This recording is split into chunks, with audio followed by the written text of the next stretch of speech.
என்எல்சிக்கு நிலம் கொடுத்தவர்களுக்கு முழுமையான இழப்பீட்டுத் தொகை, குடும்பத்தினருக்கு வேலைவாய்ப்பு மற்றும் ஒப்பந்த தொழிலாளர்களை நிரந்தர தொழிலாளராக வலியுறுத்தி தீர்மானம். நெய்வேலி லிக்னைட் கார்ப்பரேஷன் சுரங்க விரிவாக்க பணிகளை மேற்கொள்வதற்காக மக்களிடம் இருந்து பல ஆண்டுகளாக நிலங்களை கையகப்படுத்தி வருகிறது. என்எல்சி நிறுவனத்திற்கு தாங்களின் நிலத்தை கொடுத்த அப்பகுதியைச் சேர்ந்த கிராம மக்களுக்கு இழப்பீடாக அவர்களது குடும்பத்திற்காக வேலை வாய்ப்பும் முழுமையாக வழங்கப்படவில்லை. அவர்களின் வாழ்வாதாரத்தை எந்த உதவியும் செய்யப்படவில்லை என்ற நிலையை தற்போது வரை நீடிக்கிறது.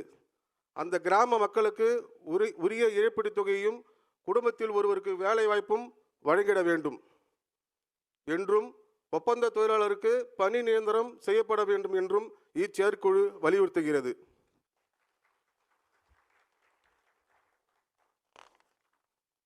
தீர்மானம் 8 ஈரோடு மாநகர மாவட்ட